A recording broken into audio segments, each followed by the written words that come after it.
Video disclaimer: This video is only for entertainment purpose, so please don't take seriously. Hello guys, मेरा नाम है मानव और आपका स्वागत है आपके अपने चैनल आरसी मैशअप में। गाइज, आज के इस वीडियो में हम देखने वाले हैं एक कमाल के मैशअप रिएक्शन को। अगर आपको ये मैशअप रिएक्शन की वीडियो पसंद आएगी तो वीडियो को लाइक और शेयर जरूर कर दीजिएगा और चैनल पे नए हैं तो चैनल को सब्सक्राइब जरूर कर लीजिएगा। Thank you. तो गाइज, आगे की बात हम वीडियो खत्म होने के बाद करते हैं, तो चलिए इस कमाल के मैशअप रिएक्शन की वीडियो की शुरुआत करते हैं। Hope you will enjoy.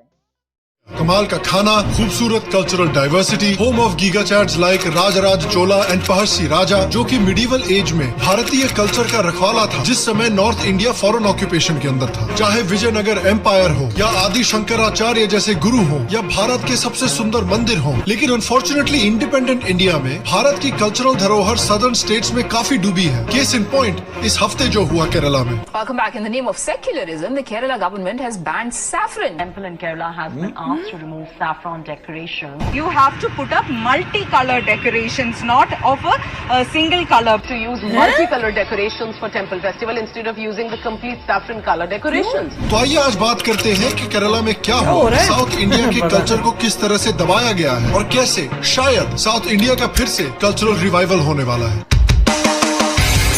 तो बड़ा शॉकिंग लगा, मैं तो सोच भी नहीं सकती। हेलो और श्याम शर्मा शो के इस एपिसोड में आपका बहुत बहुत स्वागत है। मैं हूं सेक्युलरिज्म का सीईओ श्याम शर्मा और आप सबको एक सेक्युलर प्रणाम। तो केरला में एक मंदिर है वेल्लयानी भद्रकाली मंदिर, जहां हर 3 साल पर माता भद्रकाली के लिए कल्लियुट्टू महोत्सव किया जाता है। ये एक बहुत ही एंशिएंट मंदिर है और इस मंदिर की खास बात यह है कि यहाँ के जो पुजारी हैं, जो महंत हैं, वो ब्राह्मण नहीं होते हैं बल्कि ब्लैक स्मिथ कम्युनिटी से आते हैं। लेकिन इस साल इस मंदिर के इर्द गिर्द एक कंट्रोवर्सी खड़ी हो गई है, क्योंकि केरला गवर्नमेंट और केरला पुलिस ने इस मंदिर के भक्तों से कहा है कि आप महोत्सव के समय मंदिर के चारों तरफ भगवा डेकोरेशन ना लगाएं। Asking the temple authorities to not use the saffron color alone, not to use multicolor as it could lead to clashes. Communist party of India ने भी ऑन रिकॉर्ड यही चीज बोली है। ये बढ़िया सिस्टम है कि कम्युनल क्लैशेस ना हो, उसके लिए आप लॉ एंड ऑर्डर को फिक्स मत करो, रेगुलर लोगों को पनिश करना शुरू कर दो कि आप उत्सव क्यों मना रहे हैं। अब तुम लोग अपनी बॉडी लेके बाहर घूमोगे तो क्रिमिनल तो काट ही देगा ना। ज्वेलरी थेफ्ट को कंट्रोल करने के बजाय गोल्ड को ही बैन कर दो। ड्रंक ड्राइविंग को कंट्रोल करने के बजाय गाड़ियों को ही बैन कर दो। इलेक्शन जीतने की मेहनत करने के बजाय डेमोक्रेसी को ही बैन कर दो। मस्त प्लान। और ये हालत यहाँ खत्म भी नहीं हुई है। पुलिस कह रही है कि भगवा डेकोरेशन करने के बजाय मल्टी कलर डेकोरेशन करिए। केस कर दो गवर्नमेंट पे। सर, पार्टी नहीं हो रही है, पूजा चल रही है यहाँ पे। मैंने सुना है कि केरला पुलिस को भगवे रंग से इतनी नफरत है कि वो सनराइज और सनसेट को बैन करने के बारे में भी सोच रहे हैं। उन्होंने ये भी अनाउंस किया है कि केरला में अगर आप संतरे बेचना चाहते हैं तो पहले उनको लाल या हरा कलर करना पड़ेगा। इतने तेजस्वी लोग हैं हमारे पास। क्या पता एक दिन ये तेजस्वी लोग भारतीय फ्लैग के सैफरन को भी इलीगल घोषित कर दें। नहीं, केस कर सकते हो। पुलिस का और इस मंदिर के भक्तों का ये कहना है कि ये पुलिस नहीं कर रही है, ये बेसिकली केरला की गवर्नमेंट है जो पुलिस के हाथों ये करवाने की कोशिश कर रही है। सीपीआई कह रही है कि हम अपने झंडे लगवाना चाहते हैं वहाँ पे। Political parties had put up their flags in this area, and after that, when these decorations were put up, there were complaints, and that is why they had decided. अब यार, एथीस्ट सीपीआई को मंदिर के सामने झंडे क्यों लगवाने हैं? अब आपने धर्म छोड़ दिया यार, आगे बढ़ो। ये तो मतलब वही बात हुई कि सलमान खान 24 घंटे कटरीना कैफ और विक्की कौशल के घर के बाहर खड़े रहते हैं। इट्स पैथेटिक यार, आगे बढ़ो। और देखिए, अनफॉर्चुनेटली ये पहली बार भी नहीं है कि हिंदू ऑर्गेनाइजेशन या हिंदू मंदिरों के साथ दखलंदाजी की जा रही है इस तरह से। आपको शबरीमला का केस याद ही होगा, जब कोर्ट केस फाइल किया गया था शबरीमला के ट्रेडिशंस के खिलाफ। आपको बता दें कि केरल के प्रसिद्ध सबरीमला मंदिर में महिलाओं की एंट्री का विवाद काफी समय से चल रहा है। आरएसएस और बीजेपी जैसे जो हिंदू ऑर्गेनाइजेशंस हैं, उन पर अक्सर केरला में अटैक्स होते हैं। कुन्नूर में एक संघ कार्यकर्ता पर फिर हमला हुआ। A popular Front of India leader has been arrested in connection with the killing of an RSS worker in the Kerala में Palakkad कुछ ज्यादा ही हो district रहा है। of Kerala. PFI has gone on a violent rampage, and their target here is the RSS and BJP functionaries. तो केरला, तमिलनाडु, आंध्रा जैसे states में Indian culture की काफी बुरी हालत हो रखी है, जबकि एक समय पर मिडीवल एज में इन स्टेट्स ने ही इंडियन कल्चर को प्रोटेक्ट करके रखा हुआ था। विजयनगर एम्पायर ने भारत के कल्चर को न सिर्फ बचा कर रखा हुआ था बल्कि बहुत ग्रो भी किया था एक ऐसे समय पर जब नॉर्थ इंडिया इस्लामिक ऑक्यूपेशन के अंदर था। पोर्चुगीज ट्रैवलर डोमिंगो पेस के हिसाब से हम्पी शहर ऑलमोस्ट रोम जितना बड़ा था। पर्शियन एम्बेसडर अब्दुल रज़ाक तो ये तक कहते हैं कि पूरी दुनिया में उन्होंने हम्पी जैसा दूसरा शहर देखा ही नहीं। We find ourselves at the entrance to the magnificent temple in the center of the city.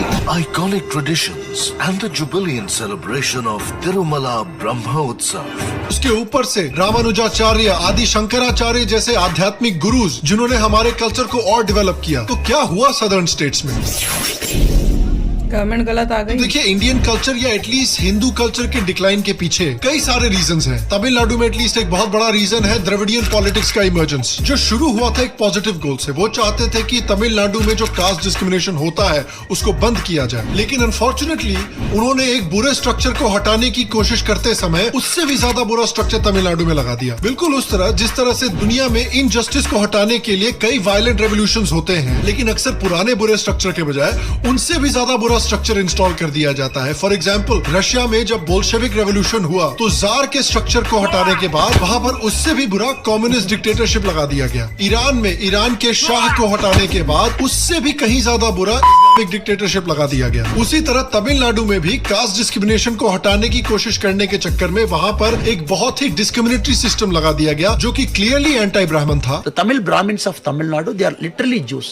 1971, 75, 77, a Tamil Brahmin says, I'm a Tamil Brahmin in Tanjavur. Take it from me, the DMK will do something to you. They come and deface your house. They will bring Lord Rama outside your Agraharam, put a chapel garland to Lord Rama in Salem. They have done it. They have done it in Tanjavur. They will do most idiotic of things to chase them away. That is why some of the greatest talent of Tamil Nadu is outside Tamil Nadu. Yes. और एक anti Hindu movement भी बन गया। The Dravidian are all influenced by the church. Bishop Isra Sargunam. Isra has close ties with the DMK and has on several occasions supported them. So when DMK gets supported by bishops, there is more than just vote bank politics. There is ideological vested interest in the form of promoting a racist Dravidian ideology. उसके ऊपर से अंग्रेजों ने तमिलनाडु में आर्यन और Dravidian वाली theory भी लगा दी कि भाई आर्यन बाहर से आए हैं, द्रविडियन इंडिया के नेटिव पॉपुलेशन है। आर्यंस ने जबरदस्ती इंडिया के नेटिव द्रविडियन पॉपुलेशन को धक्के मार के तमिलनाडु में भेज दिया। इसके बावजूद कि मॉडर्न साइंटिफिक एविडेंस क्लियरली ये दिखाता है कि इंडिया के जो लोग हैं वो जेनेटिकली बहुत सिमिलर है, कोई आर्यन द्रविडियन डिवाइड नहीं है। There has never been a more diabolical hoax in the history of this country than the invention of the Aryan invasion theory. Kerala में भी इसी तरह से कम्युनिस्ट मूवमेंट्स डेवलप हुई, रेडिकल मूवमेंट्स डेवलप हुई, पीएफआई जैसी, जिनके ऊपर आतंकवाद के बहुत सारे एलिगेशंस लगे, जिन्होंने हिंदू ऑर्गेनाइजेशंस पर बहुत सारे अटैक करवाए और उन अटैक्स की वजह से हाल में ही उनको बैन भी किया गया है। एक और रीजन ये हो सकता है कि साउथ के जो स्टेट्स हैं उनके ऊपर बहुत लंबे समय तक ऑक्यूपेशन नहीं हुआ है जिस तरह नॉर्थ इंडिया के ऊपर हुआ है। तो हो सकता है कि उनको एक्सट्रीम आइडियोलॉजी का जो खतरा है वो उतनी क्लियरली नहीं समझ आया जितनी क्लियरली शायद नॉर्थ इंडियंस को समझ आया। और उसका पॉलिटिकल और कल्चरल डिसएडवांटेज आज वहां के हिंदूज को ये फेस करना पड़ रहा है कि स्पेशली केरला में उनकी पॉपुलेशन इतनी गिर गई है कि वो पॉलिटिकली काफी इररिलेवेंट हो गए हैं, और जो मुस्लिम्स और क्रिश्चियंस हैं वो अक्सर एक ब्लॉक की तरफ वोट करते हैं। तो मुस्लिम्स और क्रिश्चियंस की जो पॉलिटिकल डिमांड्स हैं वो माने जाते हैं, हिंदूज के पॉलिटिकल डिमांड्स नहीं माने जाते। इसलिए क्रिश्चियंस और मुस्लिम्स के जो रिलीजियस प्रैक्टिसेस हैं उनमें दखल अंदाजी नहीं होती, लेकिन हिंदूज के रिलीजियस प्रैक्टिसेस में दखल अंदाजी होती है। चाहे शबरीमला हो, चाहे श्री पूर्ण थ्रयीसा मंदिर हो, चाहे वेलयानी भद्रकाली मंदिर हो, चाहे कोडुंगलूर भगवती मंदिर हो, जिसके ट्रेडिशंस के साथ दखल अंदाजी करने की कोशिश की जा रही है क्योंकि वहां पर एनिमल सैक्रिफाइस की जाती है। ये एक और धर्म है जहां पर एनिमल सैक्रिफाइस होता है, लेकिन क्योंकि वो एक ब्लॉक की तरफ वोट करते हैं उनकी एनिमल सैक्रिफाइस में दखल अंदाजी नहीं की जाती। ये सिर्फ केरला में ही नहीं है, आंध्र प्रदेश, तमिलनाडु, कर्नाटका जैसे स्टेट्स में भी होता आया है। तमिलनाडु के मंदिरों में भी पॉलिटिकल पार्टीज दखल अंदाजी करती हैं। तमिलनाडु के प्रीस्ट को 60% टिकट का शेयर गवर्नमेंट को देना पड़ता है, मंदिर के पास नहीं रहता। तमिलनाडु जैसे स्टेट्स में जो क्रिश्चियन रिचुअल्स हैं उनके ऊपर कोई दखल अंदाजी नहीं होती। तो ये है डिस्क्रिमिनेशन की हालत सदर्न स्टेट्स में इस समय पर।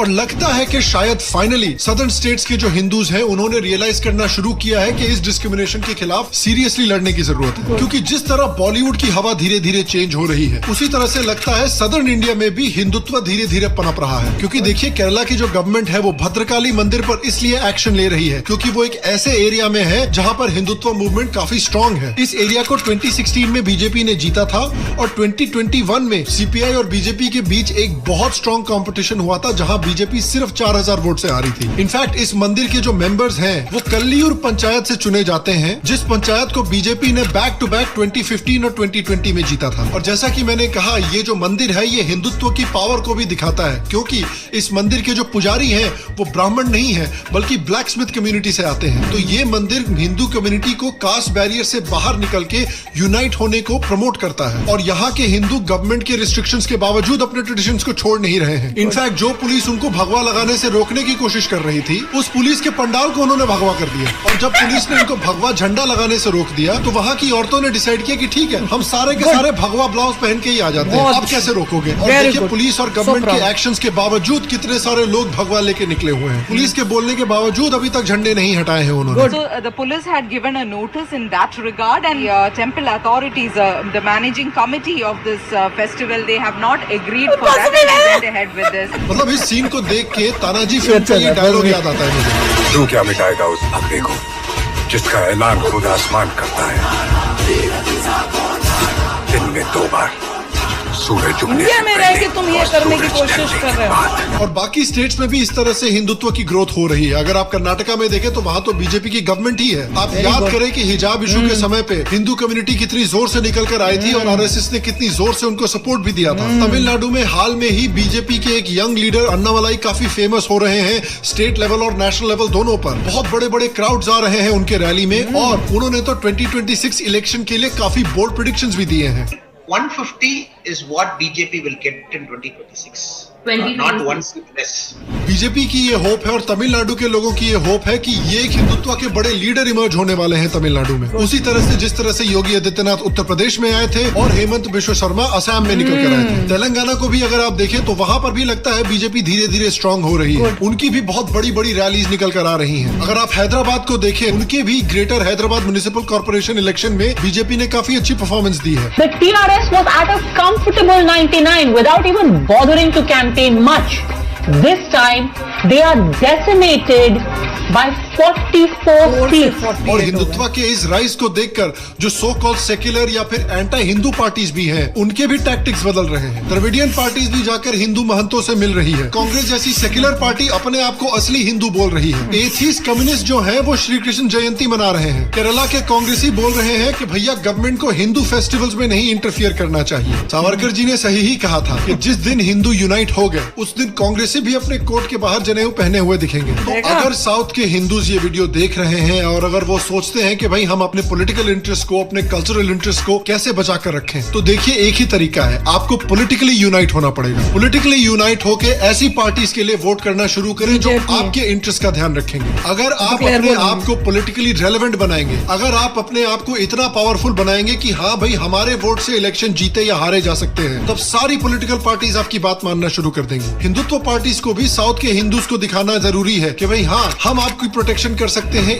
से, हम आपकी प्रोटेक्शन कर सकते हैं कम्युनिस्ट से और ऐसे किसी भी लोगों से जो आपके साथ दादागिरी करना चाहते हैं। प्रोटेक्शन के साथ साथ हम आपके स्टेट्स में डेवलपमेंट भी करवा सकते हैं और उसके साथ साथ हम आपके ऊपर कोई नॉर्दर्न कल्चर इंपोज नहीं करना चाहते, ना कोई हिंदी इंपोजिशन करना चाहते हैं। अगर हिंदुत्व पार्टीज भी इस तरह की गारंटी साउथ के हिंदूज को दे पाएंगी तो हो सकता है कि साउथ के हिंदूज और हिंदुत्व पार्टी साथ में मिलकर सदर्न स्टेट्स में फिर से हिंदू कल्चर का राइज कर सके और हिंदुत्व को डेवलप कर सके। और मैं आपसे पूछना चाहता हूँ कि आपके हिसाब से सदर्न स्टेट्स में हिंदुत्व की डेवलपमेंट कैसे हो सकती है? बहुत अच्छा है। जब आप किसी को इस तरह से रोक रहे हो, इतना मतलब नाइंसाफी है। मैं आपको गवर्नमेंट के अगेंस्ट मैं कह रही हूँ कि एफआईआर कर देनी चाहिए और कोर्ट में जाना चाहिए कि तुम ऐसे ही गलत काम कर, इलीगल काम कर रहे हो, और नहीं सुनना चाहिए बल्कि और जोरों शोर। मैं तो कह रही हूँ जो अम्ब्रेलास पे लगा के थे ना, वो भी सारे उनको उसी रंग के करने चाहिए थे। पर गुड दैट नॉर्मली देखिए right to practice your religion है, उसमें इंटरफेरेंस नहीं करना चाहिए। अगर लोग जो भी अपने धर्म के हिसाब से कर रहे हैं उनको करने देना चाहिए। कोई लॉ थोड़ी को ब्रेक कर रहे हैं, वो वही कह रहे हैं, स्पेशली जब और किसी रिलीजन के ऊपर आप रिस्ट्रिक्शंस नहीं कर रहे तो आप हिंदुइज्म पे कर रहे हैं। क्यों गाइज आपको यह मैसअप रिएक्शन का वीडियो कैसा लगा? अपने थॉट को नीचे वीडियो के कमेंट में जरूर बताइएगा। वीडियो पसंद आई हो तो वीडियो को लाइक जरूर कर दीजिएगा। चैनल पे नए हैं तो चैनल को सब्सक्राइब जरूर कर लीजिएगा। तो थैंक यू, मिलते हैं नेक्स्ट वीडियो में।